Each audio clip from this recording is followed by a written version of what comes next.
Welcome back to the new understanding about the perspective. I think we have to recall the previous things that we have discussed, and in extension to that, let us try to understand Indian society further in those perspective that we have discussed. So, I think keeping the previous deliberations in mind, let us try to have the further deliberations, so that it will enhance your further understanding about the Indian society. So, I think when we try to speak about the Indian society, let us have these things in mind. We have the interactionist approach. The interactionist approach which tries to have the study of the women at the micro level, especially trying to see their everyday behavior.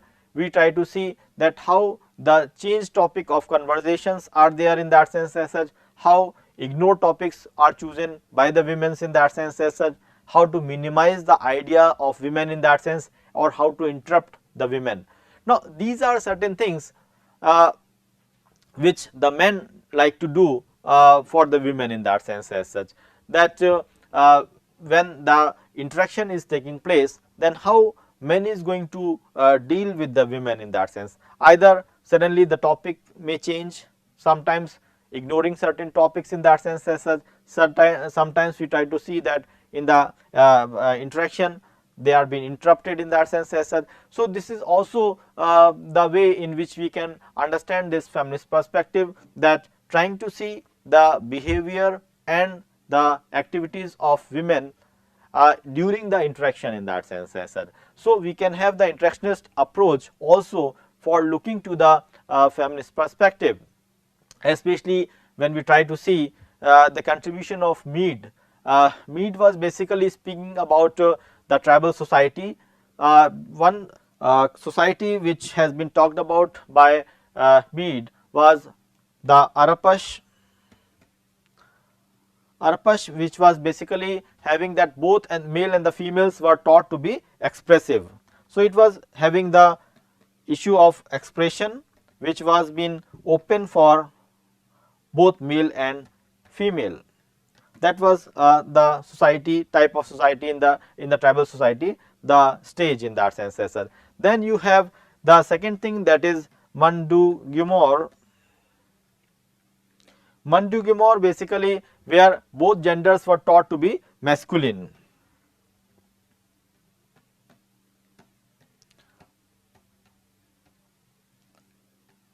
Both the genders have to be masculine in that sense as well. That is, irrespective of that one is male or female, we try to see that the masculine character is developed in both of them in that sense as well. So, that is the second level of tribal society which we can speak about. The third, which is being talked about by Mead, is Tekaboli.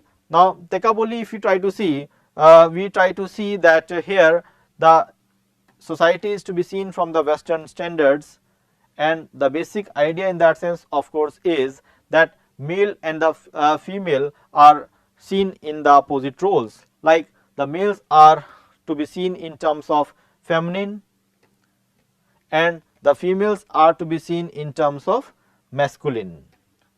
So, trying to interchange the understanding of the gender sensitivity in that sense as well. Now, we have the three cases. One of course is open for both.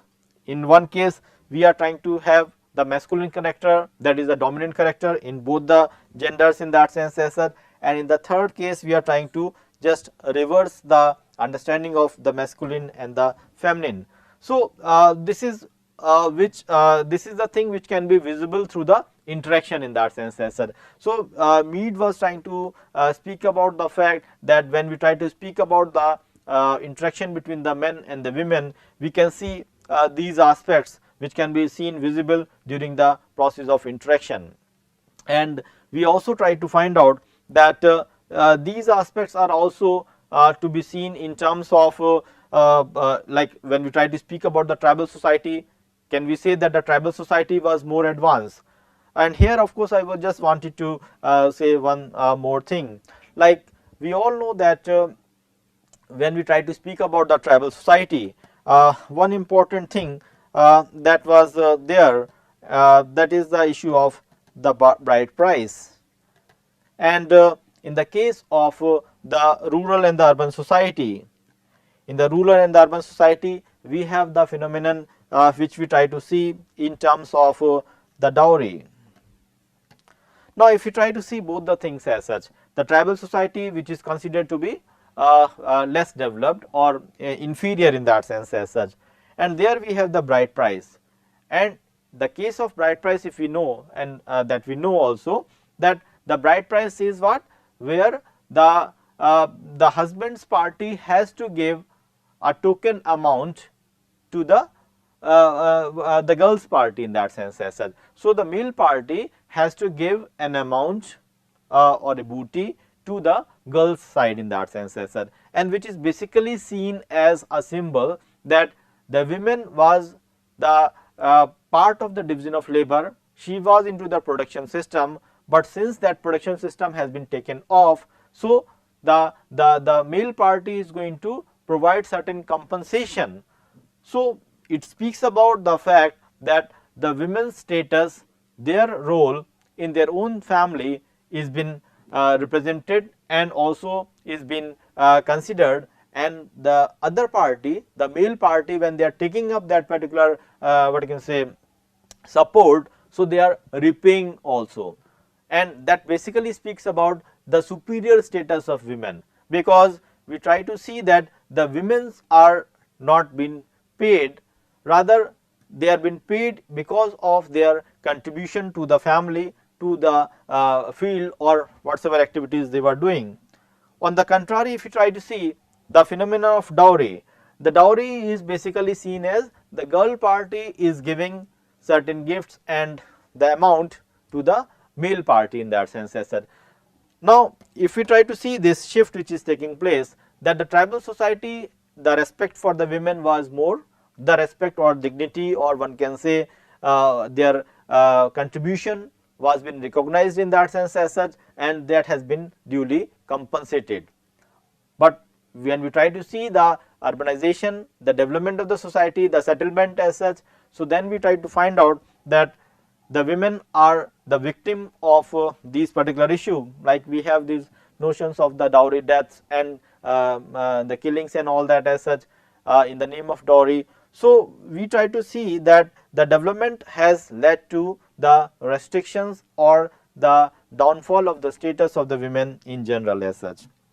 But again it has to be seen contextually, because many times we try to find out that in certain tribal societies we always have this phenomenon of purchasing women also, that was also there in that sense as such. There was also the marriage which was by trials in that sense as such, and many other things were there in that sense as such. So, it is not a question of uniformity, but certain amount of practices which have been there, which have been part of the tribal societies, but how through time it can lead to some other form. Now, coming down to the specific contribution, and here of course the contribution which we are trying to make out is the contribution by Sharmila Rege, and as we said that Sharmila Rege's contribution is going to be significant because she has been seen as the second generation of feminism in that sense as such.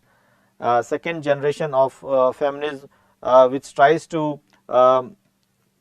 work upon and contribute towards the conditioning and understanding of the feminine in that sense as such, and trying to see the gender categories across the various cultures, religion, caste, class and the communities.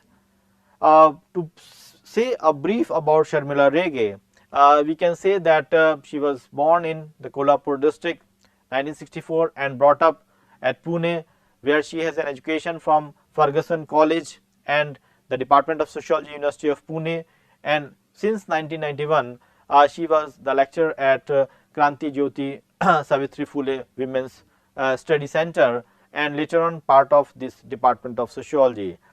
And her contribution definitely Sharmila Rege is no more, but her contribution was quite significant, especially we try to see that she was been a celebrated professor at the Department of Sociology, University of Pune.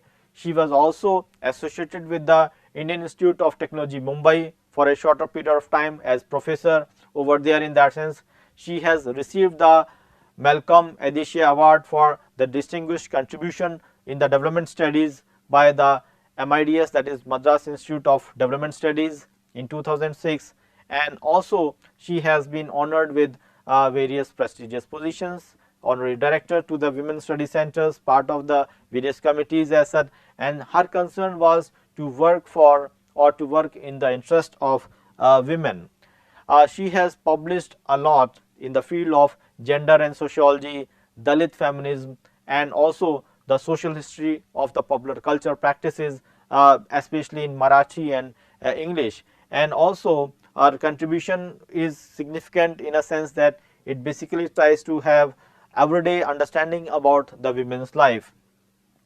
And within that framework, I think if you try to see one of our important edited work, that of course is the sociology of gender.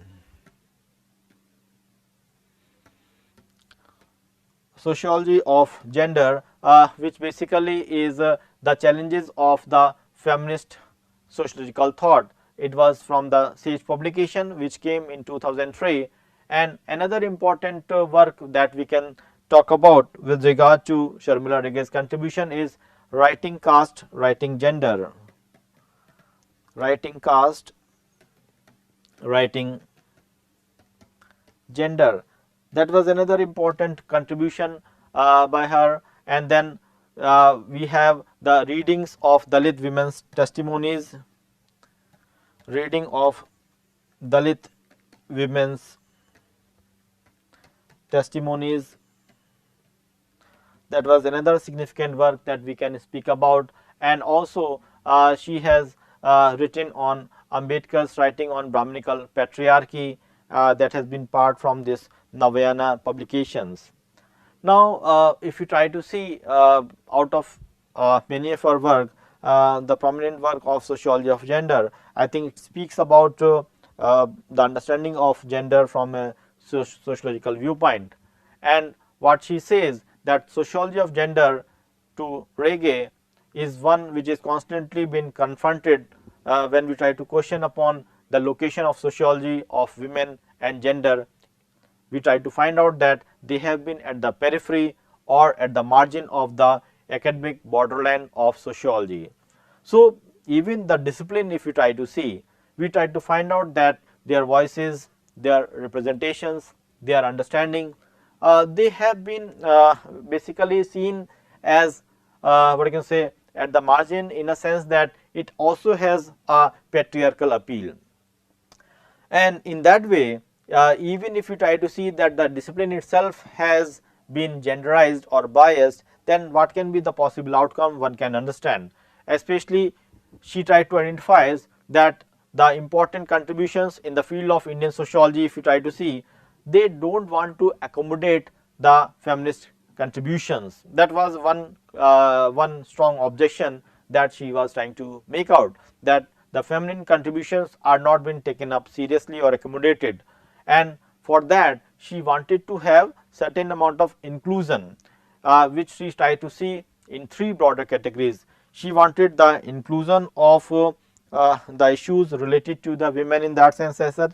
Then second thing in that sense of course is certain amount of separatism that has to be visible in that sense as such. And the third thing which she is trying to focus upon is the issue of reconceptualization.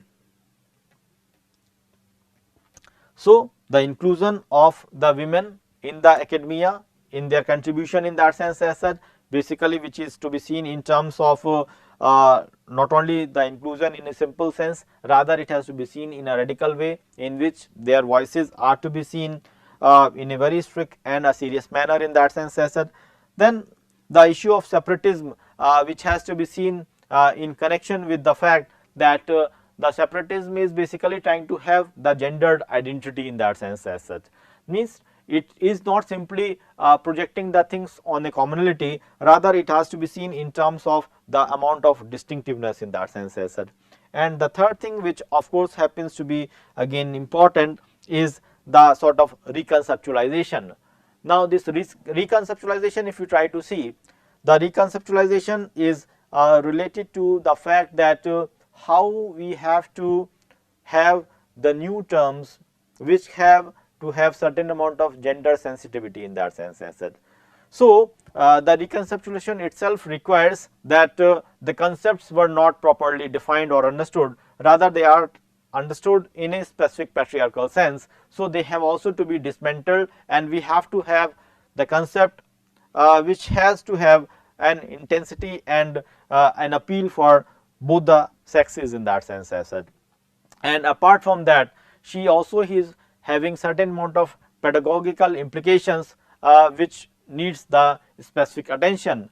While debating upon the space to be given to the gender in sociology, she was basically saying that the sociology of gender has to be allowed, which is to be allowed in terms of organic linkage. Especially we try to see that there should be the sociological curriculum where we have the engendering in sociology that should be debated out, engendering in sociology that is to be seen in that sense as such.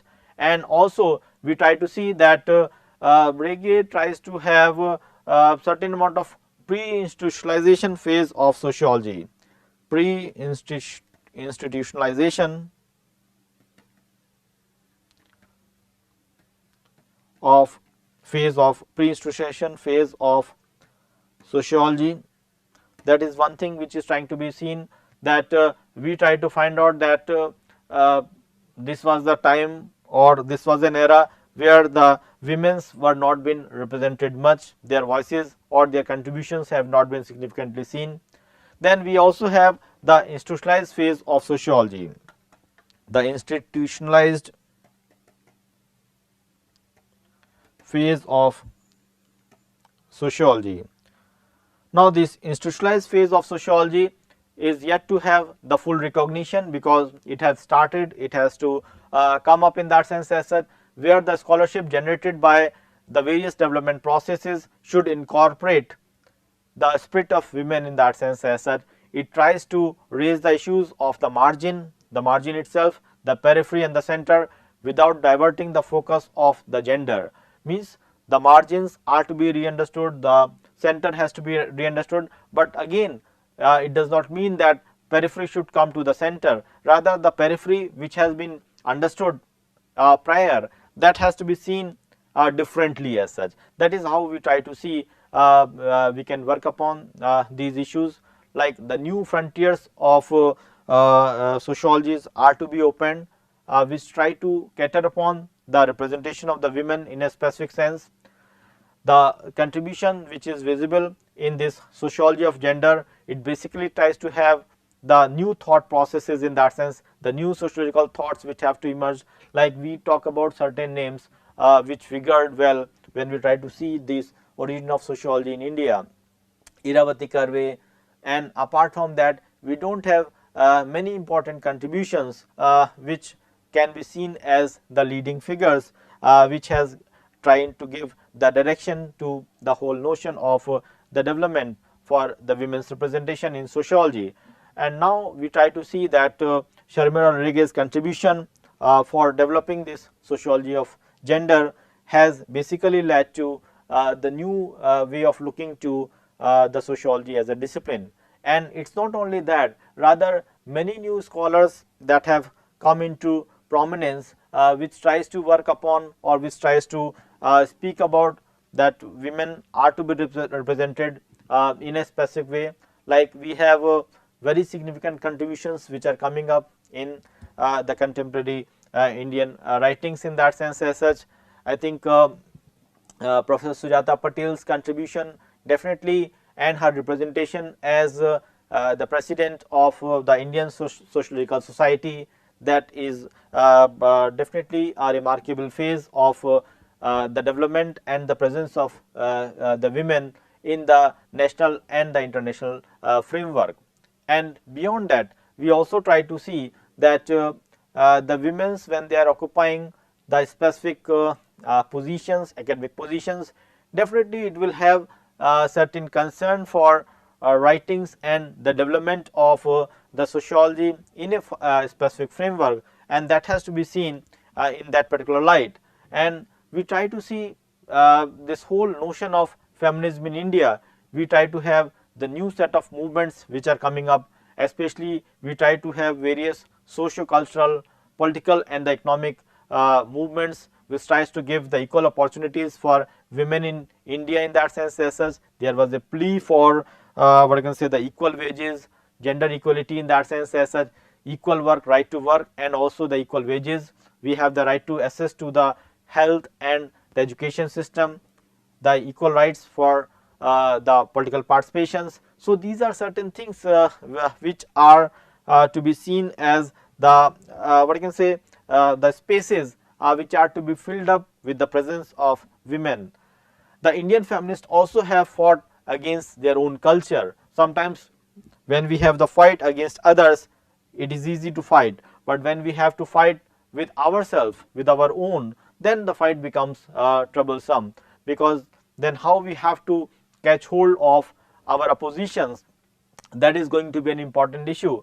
Like historically speaking, we have India's patriarchal society where the prevalence of the sati pratha, we have the widow what I can say, putting up as a stigma in that sense. As such, we also try to find out that the earlier India, which has lesser role of the women in general. Like many times it has been questioned and it has been raised also, that how many women were being part of the India's freedom struggle, and sometimes it has been said that as if it was the male alone which has given rise to the freedom of the Indian society.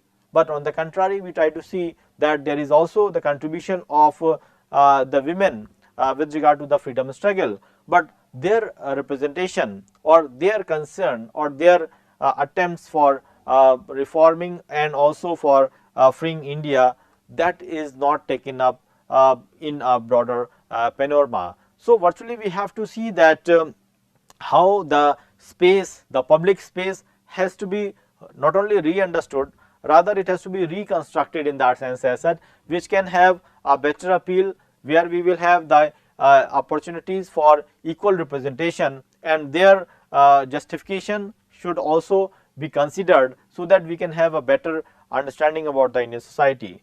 But we also try to find out that various Indian feminist movement which are still live, which basically speaks about the inequality and discriminations, are also present. Especially we try to see the social exclusion which is to be seen was been part of the Indian patriarchal culture, and basically the right over the land ownership is still prevailing as such. Like we try to see that on the one hand the law permits that we have the land rights which are to be given to the daughters in that sense as such, but how many times the daughters are going to have their claim of that particular property. Same is the case with the access to education. Like we try to speak about the fact that access to education has been done by the right to education, and also by this the schemes which are being run especially by the government of India. But if you try to see in terms of distribution, we try to find out the distinction which is being based on that the girl child is more seen and visible in the public schools, but the boy is being put into the private. So it's not the question of education alone, even the quality of education also, it's not that access to education, rather the quality of access to education also has to be seen in a specific framework. And also we try to see that the new phenomenon which are coming up is with regard to the new policies, either it's the question of the understanding of the women as an honor killing in that sense as such, or we try to see the sex selective abortions which are taking place. All these things basically try to speak about the fact that still in the Indian societies there are many issues which have certain amount of gender specific concern. The only thing which we have to do, of course, is that we have to have certain amount of separatism which has been pointed out by Sharmila Rege, that what is the not the uniqueness, but what is required, that women has to be treated differently or has to be seen in a separate domain. That is how we have to really see the things. As if when we try to speak about the notion of inclusion does not mean that simply for the namesake they are to be incorporated. like we try to see in many cases that 73rd amendment has been implemented where the women are been representing the panchayats. But if you try to see on the factual notion, we try to find out that many times women are not taking up that particular job in a serious way, or they are being guided by the male part, or sometimes they are seen as the dummies in the name of the male. So, if this is the concern of representation, then I think this sort of inclusion are to be avoided. What is required more in that sense, of course, is that inclusion has to be in a dignified way in terms of an attempt to what you can say retain the presence of women with all dignity and respect. And also as we discussed that radical feminism is required, but radical feminism, if the society itself is taking care of the measures, then I think there is no need for such radical feminism. If we have definitely the exchange of the roles, or sometimes if we try to see that the whole notion of the joint family which has the patriarchal aspect is being seen in terms of the equal representation for the women also, then these questions may not arise. Like the reconceptualization which we are speaking about, the reconceptualization of the Indian joint family has to be seen not simply in terms of the patriarchal head, rather it has to be seen as in either way, patriarchal or the matriarchal head.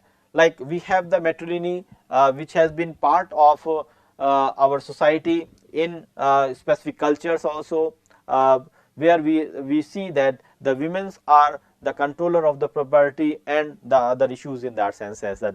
So, it does not say, or that it does not mean that the Indian culture does not have that capacity to accommodate and represent the women. The only thing of course is that spread effect should have certain amount of uniformity. If we maintain that uniformity, then it can have the better representation of the women as such. Now, the point of course is that if these issues are taken up seriously, then the whole notion of injustice against the women, or maybe the reservations for women are not needed in that sense as such, and that will lead to the healthy development of society. So, with these words we can put up an end to this particular understanding, and we will have interaction and further learnings in some other deliberations accordingly. Thank you.